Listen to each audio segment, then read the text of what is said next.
Baik, di sini saya akan menjelaskan penangkapan ikan secara berlebihan atau overfishing. Sebelum itu, perkenalkan nama saya Lilis Rakadangu dengan NIM 24020100055 dalam mata kuliah Hukum Laut Internasional. Baik, di sini kita dapat melihat kasus nyata yang ada pada slide tersebut. Yang selanjutnya yang menjadi fakta hukumnya yaitu pasal 61 UNCLOS, di mana UNCLOS mewajibkan negara pantai untuk memastikan bahwa pemeliharaan sumber daya hayati di zona ekonomi eksklusif tidak terancam oleh eksploitasi berlebihan, di mana negara pantai wajib menentukan total tak agar populasi ikan dapat dipertahankan atau dipulihkan ke tingkat yang mampu menghasilkan kelestarian maksimum. Kaitannya dengan kasus KOT pada akhir 1980-an hingga awal 1990-an, otoritas Kanada dinilai menetapkan kuota tangkapan yang jauh melampaui kemampuan reproduksi ikan akibat tekanan politis dan ekonomi.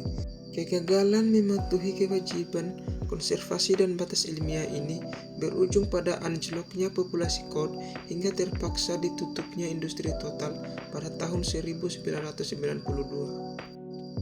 Dan yang menjadi teori hukumnya yaitu ada dua. Yang pertama, teori pembatasan hak milik bersama.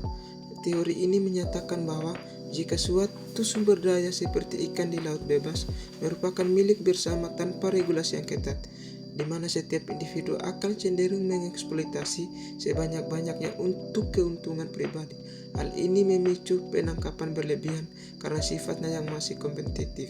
Dan yang kedua yaitu teori pembangunan berkelanjutan, di mana teori ini menekankan bahwa pemanfaatan sumber daya alam harus memenuhi kebutuhan masa kini tanpa mengorbankan kemampuan generasi mendatang untuk memenuhi kebutuhan mereka. Dalam konteks perikanan, negara wajib menyeimbangkan antara keuntungan ekonomi dan kelestarian ekosistem. Yang selanjutnya ada prinsip hukum. Di sini ada dua. Yang pertama, prinsip kehati-hatian merupakan prinsip utama hukum lingkungan yang menyatakan bahwa jika terdapat ancaman kerusakan serius terhadap ekosistem, ketiadaan kepastian ilmiah yang mutlak tidak boleh dijadikan alasan untuk menunda langkah-langkah pencegahan. Dalam kasus ikan KOT, ini menuntut regulator perikanan untuk membatasi kuota tangkap sejak dini demi mencegah kepunahan, meskipun data stok ikan sempat diragukan keakuratannya. Yang kedua, prinsip tanggung jawab negara. Berdasarkan prinsip hukum internasional diakui dalam konvensi seperti UNCLOS, setiap negara memiliki kewajiban untuk memastikan bahwa kegiatan di dalam wilayah yurisdiksinya tidak menimbulkan kerusakan lingkungan di wilayah negara lain atau area laut lepas. Dan yang menjadi dampaknya di sini ada tiga. Yang pertama, dampak ekologis atau lingkungan, di mana dampak ekologis atau lingkungan ini ada tiga. Yang pertama, penurunan populasi stok ikan drastis. Yang kedua, kerusakan ekosistem dan rantai makanan. Yang ketiga, kerusakan habitat laut. Dan yang menjadi dampak kedua yaitu dampak ekonomi, yaitu krisis ekonomi regional, di mana wilayah tersebut mengalami kemunduran ekonomi yang sangat parah dan membutuhkan waktu hingga puluhan tahun untuk bisa pulih kembali. Dan yang menjadi dampak ketiga yaitu dampak sosial, yaitu kehilangan lapangan pekerjaan massal, di mana ribuan nelayan kehilangan mata pencaharian mereka seketika akibat penutupan industri tersebut. Dan selanjutnya di sini saya ambil kesimpulan, yaitu runtuhnya perikanan ikan KOT di Atlantik Utara adalah contoh nyata tragedi kepemilikan bersama, di mana keserakan industri dan kegagalan pemerintah Kanada dalam membatasi kuota tangkapan menyebabkan populasi ikan KOT hancur total.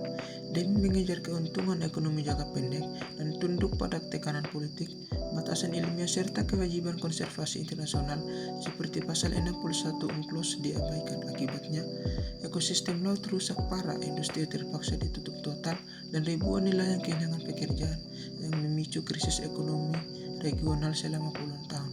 Dan yang menjadi saran di sini ada 4. Yang pertama, penetapan kuota ketat berbasis sains. Yang kedua, penerapan prinsip kehati-hatian. Yang ketiga, pengawasan dan penegakan hukum yang tegas di wilayah zona ekonomi eksklusif. Yang keempat, transisi ke tata kelola perikanan yang berkelanjutan. Sekian dan terima kasih. Baik, di sini saya akan menjawab pertanyaan dari saudara Octavian Surandi, di mana pertanyaan tersebut yaitu, menurut Anda, langkah hukum dan kebijakan apa yang paling efektif untuk mencegah terulangnya kasus overfishing di masa depan? Baik, di sini saya akan menjawab. langkah hukum dan kebijakan yang paling efektif untuk mencegah terulangnya kasus supervisi di masa depan, yaitu di sini ada 4. Yang pertama, kuota tangkap ikan berbasis sains, di mana menetapkan batas aman penangkapan ikan murni berdasarkan data ilmiah kelestarian, bebas dari intervensi politik dan ekonomi. Yang kedua, penegakan hukum ketat di zona ekonomi eksklusif, di mana memperkuat pengawasan zona laut lewat patroli, teknologi satelit, dan sanksi berat bagi pelaku illegal fishing. Yang ketiga, penerapan prinsip kehati-hatian, di mana mewajibkan penghentian atau pembatasan aktivitas tangkap segera jika populasi ikan terindikasi menurun, tanpa perlu menunggu kepastian ilmiah mutlak. Yang keempat atau yang terakhir, zonasi dan larangan laut tangkap merusak, yaitu melarang alat tangkap destruktif seperti ukat harimau dan menetapkan kawasan konservasi perairan sebagai ruang pemulihan ekosistem.